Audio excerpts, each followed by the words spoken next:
Title: They set her up as a joke on a blind date, but the single dad. CEO froze everyone by proposing. Hook logline: a split-second act of bravery creates an unbreakable bond. Part 1. The joke that went too far. 500 words. The cafe was glowing with soft amber lights that reflected against the large glass windows, wrapping the place in a warm illusion of peace.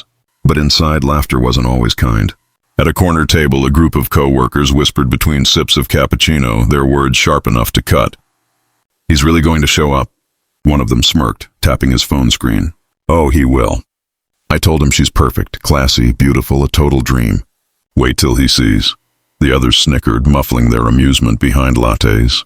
None of them cared about the heart they were about to break, or the soul they'd decided to humiliate. Across town, Clara Wren stared at her reflection in the mirror. Her hands trembled slightly as she fastened the small silver pendant her mother gave her years ago, the only piece of jewelry she ever wore. "It's just a blind date," she whispered to herself, forcing a smile that didn't quite reach her eyes. But deep down, she felt the familiar knot of dread. She wasn't used to this kind of attention. After years of being invisible, laughed at for her limp and the faded scar along her cheek, she'd convinced herself that love wasn't in the cards for her. Yet here she was, trying again. Maybe, just maybe, tonight would be different. The night air outside was cool, crisp, full of possibility. As she entered the cafe, heads turned, not because she was stunning in the traditional sense, but because there was something quietly radiant about her. Her modest navy dress, her soft eyes that carried both pain and hope, it made people pause, even if only for a second. She clutched her small purse nervously, scanning the room. Then she saw him, Ethan Cole. He sat by the window, broad-shouldered in a charcoal suit, the kind of man who looked effortlessly powerful. Yet there was something weary in his gaze, like he'd seen too much of life too soon. The whispers among the co-workers grew louder. "Oh my God, he's here." "He actually came," one hissed. They watched, waiting for the disaster to unfold. Clara approached the table shyly. "Hi, are you Ethan?" Ethan stood immediately, his tone warm but careful. "Yes, you must be Clara." She smiled nervously. I hope I'm not too early." "Not at all," he said, pulling out her chair. His manners were calm, gentle, nothing like the mocking setup his friends had imagined. For a while, conversation flowed awkwardly but sweetly. Ethan found himself studying her, how she fidgeted when she spoke, how her smile carried resilience rather than confidence. And then he noticed something strange. The table of co-workers watching them, whispering, snickering, one of them even recording with his phone. His jaw tightened. Something was off. "So," Clara said softly, trying to fill the silence. "You're in business?" "Yeah," Ethan replied, forcing a smile. "Something like that." He wasn't about to tell her that he was the CEO of one of the largest tech firms in the city, a single father who kept his life private for his son's sake. But what he did notice was the way she listened, not to impress, but to understand. When Clara excused herself to the restroom, one of the co-workers slipped by, whispering to Ethan, "Nice prank, huh? You should have seen her face when we told her you were interested." He laughed cruelly. "Didn't think you'd actually talk to her, though." "She's the office charity case." Ethan froze. His chest went cold. "Charity case." His eyes flicked to Clara's returning figure, unaware of the laughter aimed at her from the corner table.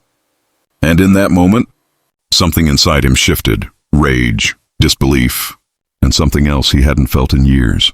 Protectiveness. The laughter from the back table grew louder as Clara approached again, confusion flickering in her expression. Ethan's hand curled into a fist beneath the table. He knew exactly what they'd done, and as Clara sat back down, asking gently, "Did I say something wrong?" Ethan's answer would set a chain of events into motion that no one in that cafe would ever forget. Part 2. Her breaking point. 500 words. Ethan didn't answer right away. His jaw was still tight, his mind racing through the cruel words he'd just heard. He forced a calm smile, though every muscle in his body screamed otherwise. "No," he finally said. "You didn't do anything wrong, Clara." His voice was gentle, steady, almost too steady.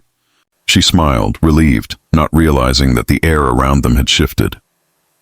The laughter from the corner table pricked at Ethan's patience, like static in his ears. He turned slightly, his eyes darkening as he caught one of the men, his own employee, Dylan, raising a phone again, pretending to check messages while recording. That was enough. But before he could move, Clara spoke again, her tone small but hopeful. "You know, I wasn't even sure I should come tonight. I've had some bad experiences." She laughed nervously, tucking a loose strand of hair behind her ear. "People don't really look at me that way. I mean, romantically. So when I got the message that you wanted to meet me, I almost thought it was—" She stopped herself, her eyes dropping to the table. "Never mind." Silly me. Ethan felt something twist deep inside his chest. That innocence, that vulnerability, the quiet strength she carried despite years of being mocked, unseen, unchosen. He couldn't let her finish that sentence. Couldn't let her think she was the joke they'd made her out to be.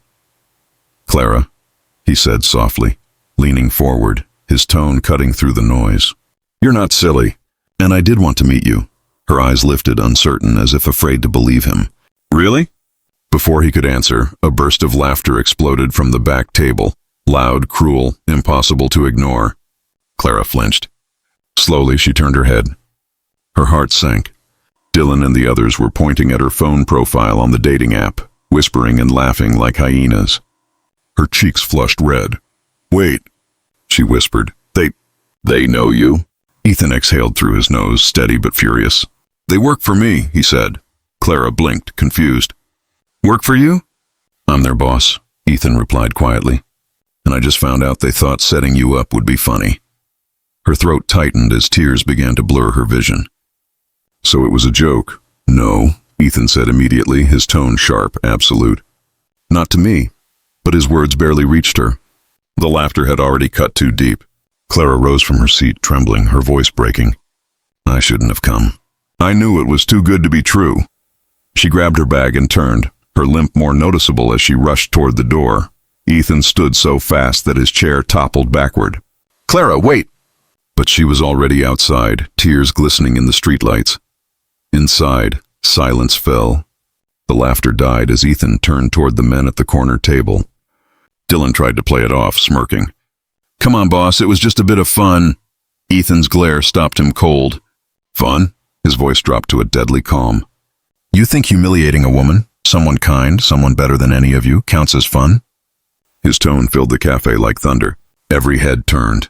Even the barista froze mid-motion. "Do you realize what you've done?" Ethan continued, stepping closer, his presence radiating quiet power. "You've mocked a person for simply believing in something good, for showing up when most people wouldn't even dare."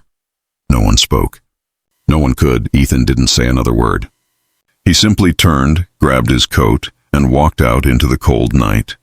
Across the street, he saw her, Clara, standing alone under a flickering streetlight, hugging herself for warmth, tears streaming down her cheeks.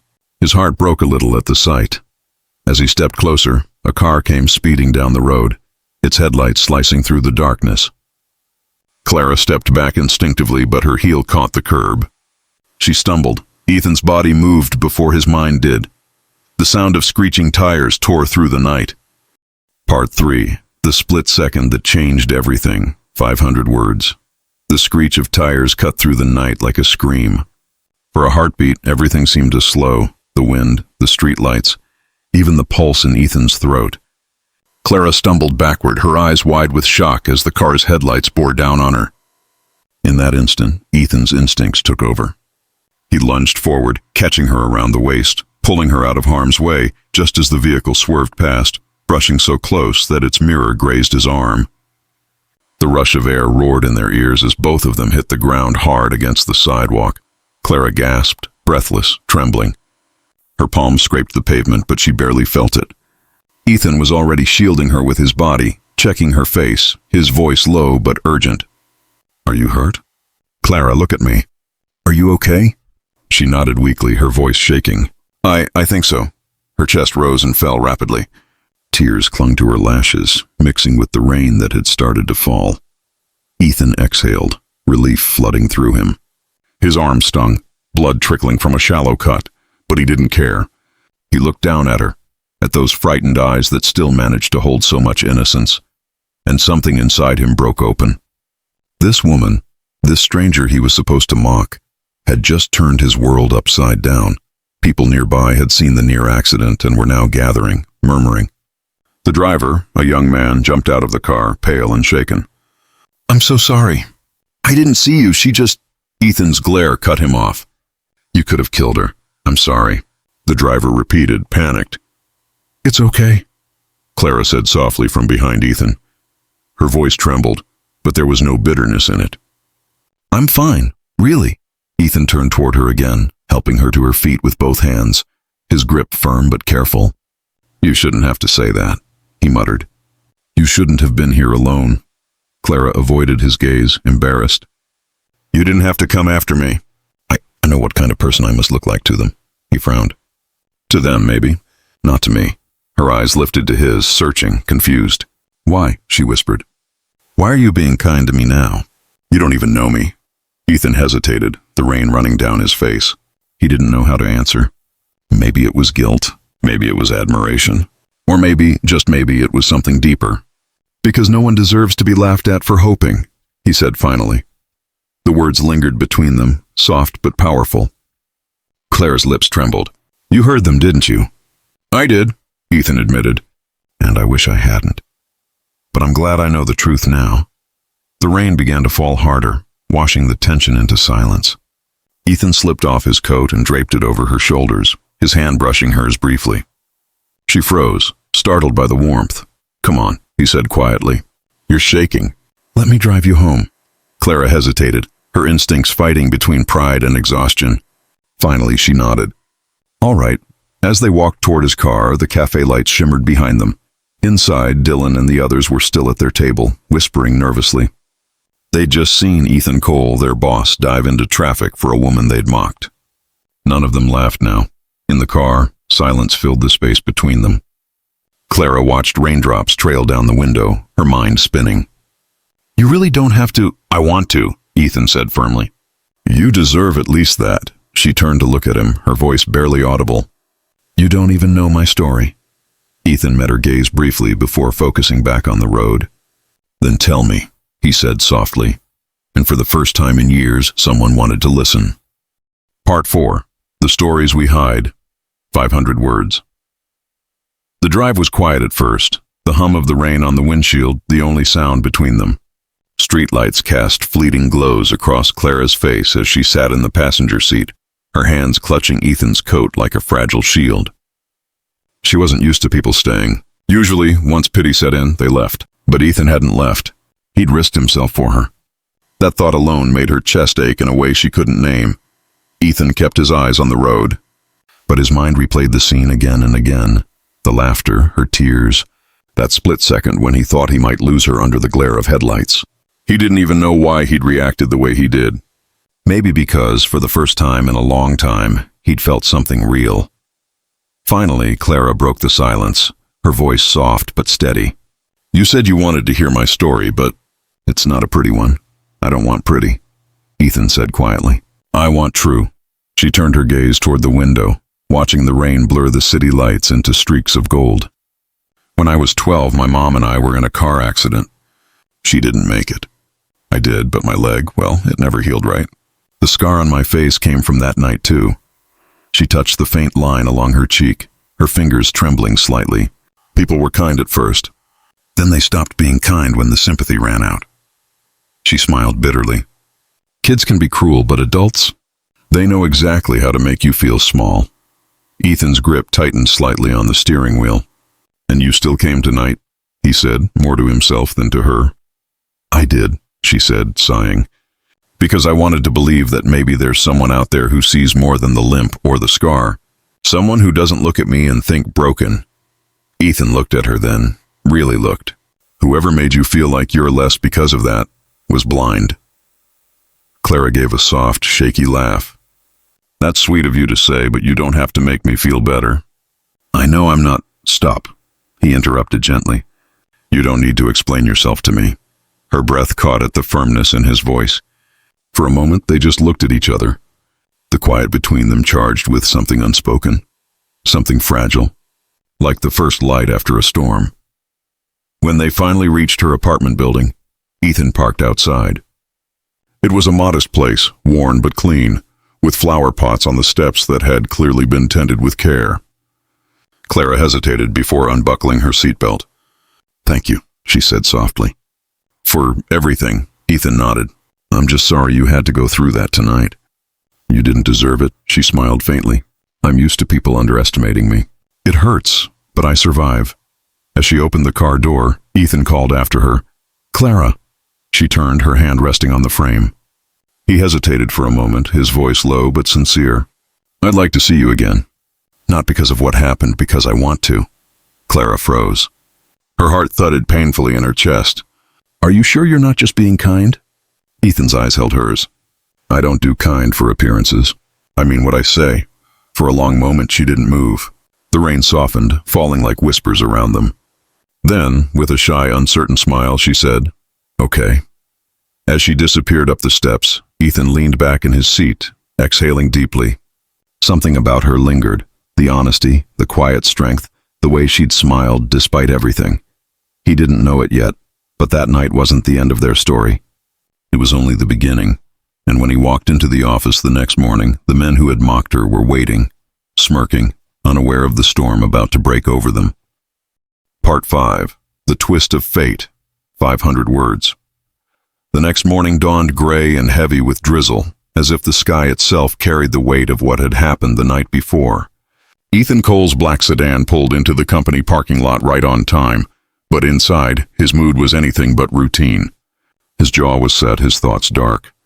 He had spent most of the night thinking, not about profits or deadlines, but about a woman who'd shown up to a cruel joke and still managed to walk away with grace. Clara. Her voice, her trembling smile, her courage. They had carved something permanent into him. Inside the towering glass headquarters of Cole Dynamics, the usual rhythm of morning greetings faltered as soon as Ethan stepped out of the elevator. The air shifted. Whispers spread through the office like sparks. Everyone could sense it. Something was off about their usually composed CEO. His expression was unreadable. His stride measured but cold. At the far end of the open floor, Dylan and his friends, the same men from the café, looked up from their desks, exchanging uneasy glances. Dylan tried to mask his anxiety with a smirk. "Guess the boss had a rough date," he muttered under his breath, earning a few nervous chuckles. But the laughter died instantly when Ethan's sharp voice cut through the room. "Dylan, my office. Now." The tone was calm, but it carried the quiet authority of a man no one dared to cross. Dylan's throat went dry. Sure, Mr. Cole." He followed, his legs suddenly feeling heavier with each step. Once inside, Ethan closed the glass door, the click echoing like a final warning. He didn't sit. He just stood there, arms crossed, his piercing gaze fixed on Dylan. "You think humiliating someone is a joke?" Dylan shifted uncomfortably. "Sir, it wasn't like that. You were just what?" Ethan snapped, his voice low but fierce, testing how far cruelty can go before it breaks someone. He stepped closer, his presence towering. "You mocked a woman you don't even know. Someone with more dignity and one scar than most people have in their whole lives." Dylan swallowed hard, the bravado draining from his face. I didn't think you'd take it so personally." "I did," Ethan said, "because it was personal." For a moment, silence filled the room. Then Ethan turned, his tone controlled but deadly serious. "You're suspended. Effective immediately. HR will handle the rest." "Wait, suspended? For a joke?" Ethan's eyes hardened. "That joke could have gotten someone killed last night. You have no idea what she's been through, and you had no right to add to it." Dylan opened his mouth to protest, but Ethan cut him off. "Get out!" The man hesitated, then stormed out, red-faced and humiliated. When the door shut, Ethan exhaled, pressing his hands against the edge of his desk.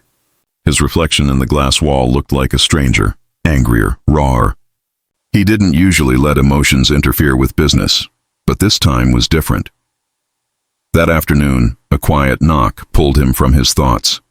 His assistant, Miriam, stepped in with a small envelope. "Mr. Cole, this was dropped off for you downstairs." No sender name. Ethan took it, frowning. Inside was a single folded note written in neat, feminine handwriting. "Thank you for standing up for me last night. You didn't have to, but you did. Maybe that's why it matters. Clara." He read the words twice, a faint smile touching his lips for the first time that day. Then he noticed something else, a small flyer tucked behind the note. A community charity event for children with disabilities. Saturday, 10 a.m. At the bottom, in the same handwriting, was a simple line. If you want to see what hope looks like, come find out. Ethan leaned back, staring at the message. Something inside him stirred, a curiosity, a pull, a quiet longing to see her again. He didn't yet know that Saturday would change everything, because sometimes fate doesn't send you signs, it sends you people. Part 6. The Second Chance. 500 words. Saturday morning arrived with sunlight breaking through the clouds, a rare warmth after a week of gray skies. Ethan parked his car outside the community center, feeling a nervousness he hadn't known since his teenage years. He wasn't here as Ethan Cole, CEO. He was here as a man trying to understand something he'd forgotten, genuine humanity. The sound of laughter drifted through the open doors, children playing, volunteers calling instructions, music echoing faintly from inside. As he stepped in, he saw her, Clara. She was kneeling beside a young girl in a wheelchair, her hands guiding the child's fingers as they painted a canvas together. The morning light streamed through the tall windows, catching the streaks of color in her hair. Her laughter was soft, real, like it came from someplace untouched by bitterness. The scar on her cheek glowed faintly, no longer a mark of shame but a testament of survival. For a long moment, Ethan just watched her. She wasn't trying to impress anyone, wasn't aware that she was being seen. And somehow, that made her even more beautiful. When Clara finally noticed him, her expression shifted from surprise to quiet joy. "You came?" she said, rising slowly. "I said I would," Ethan replied with a small smile. "Though I didn't realize I'd be interrupting an art masterpiece." Clara chuckled. "You're not interrupting. This is Mia," she said, introducing the girl beside her. "She's one of the reasons I volunteer here. She reminds me that strength doesn't have to look loud." Mia giggled, holding up her painting proudly, a swirl of colors with a stick figure holding a heart. "This one's for Miss Clara," she said shyly. Ethan knelt beside the child, smiling. "I think it's beautiful, Mia." Clara watched the way he spoke to the little girl, with patience, gentleness. There was no corporate mask, no guarded tone, just a man who knew what kindness meant. "You're good with kids," she said softly. He smiled faintly. "I have one of my own, Noah. He's 8. Her eyes widened in surprise. "You're a dad?" "Single dad," Ethan corrected gently. "It's just been the two of us for a while. His mom passed when he was little." The weight of his words hung in the air, but Clara didn't pity him. Instead, she nodded with quiet understanding. "You must be a good one," she said. He chuckled. "I try. Some days I succeed." They spent the rest of the morning painting, laughing, and handing out lunches to the children. It felt effortless, like they'd known each other longer than a few days. For the first time in years, Ethan felt something he hadn't in a long time: peace. Later, as they walked out together, the sun dipped low on the horizon, bathing everything in gold. "You were right," Ethan said.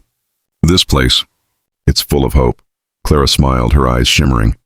"I told you, pain doesn't end us. It just teaches us how to love better." He stopped walking, his gaze fixed on her. "You really believe that?" She turned to face him, the breeze lifting her hair. "I have to. Otherwise, what's the point of surviving?" Ethan didn't answer right away.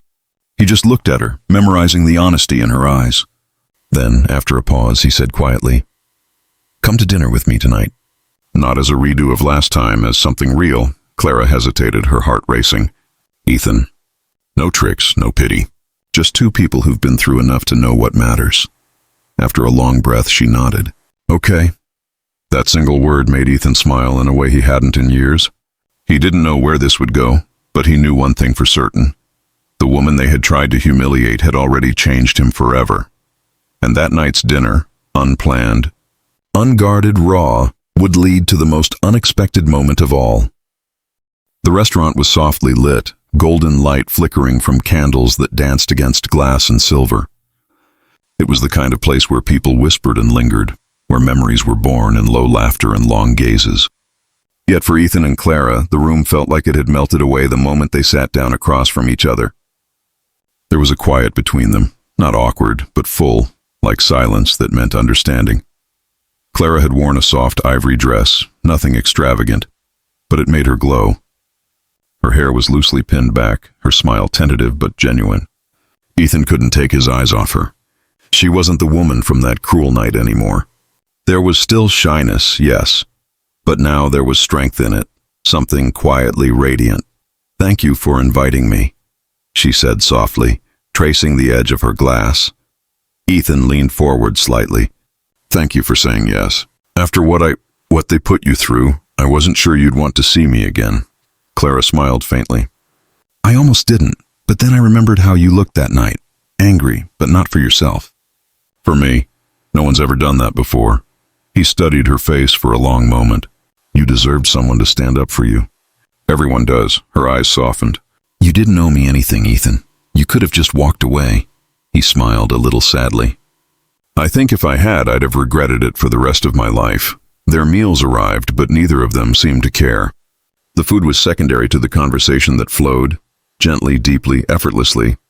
They talked about Noah and his love for astronomy, about Clara's dream to open an art therapy studio, about how both of them had learned to rebuild from pain. Halfway through dinner, laughter returned. Real laughter. The kind that made heads turn from nearby tables because it sounded alive.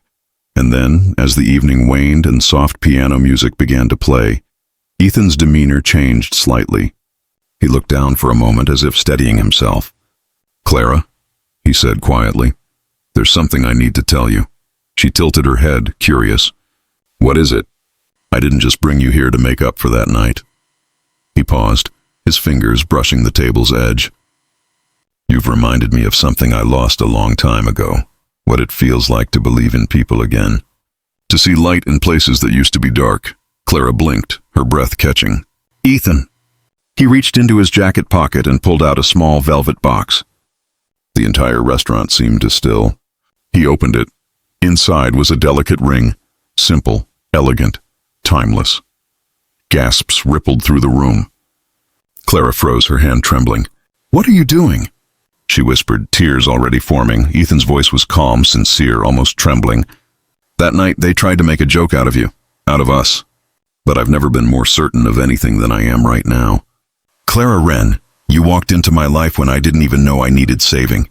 You made me see again. So if this is a joke to anyone, let me be the punchline." The room was silent. Every head turned. The same co-workers who had mocked her were there too, uninvited, watching from another table. Their smirks had vanished. Tears spilled down Clara's cheeks. She covered her mouth, shaking her head in disbelief. "Ethan, I don't know what to say." "Say yes," he whispered. "Not because it's perfect, but because we can make it real." For a long second she didn't breathe. Then she stood, her hand trembling as she reached for his. "You don't even know how much you've changed my life," she said softly. Yes, Ethan, I will." Applause erupted around them, gentle at first, then swelling with emotion. Ethan slipped the ring on her finger, pulling her into a hug that felt like the world had finally righted itself. At the far corner, Dylan and the others exchanged stunned looks. The woman they had mocked, the woman they thought unworthy of love, stood radiant. Loved, chosen, victorious. Ethan turned to them briefly, his gaze calm but unflinching. "Next time," he said, voice steady, "laugh at your own cruelty before life makes you the fool." Then he looked back at Clara, brushing a tear from her cheek. "You see?" he murmured. "A joke doesn't end with laughter. Sometimes it ends with forever." And as the music swelled, and they held each other beneath the golden lights, the cruelest night of her life transformed into the beginning of her greatest love story, a story born not of perfection, but of courage, grace, and the simple act of being seen. Moral: kindness doesn't make you weak. It makes you the strongest one in the room.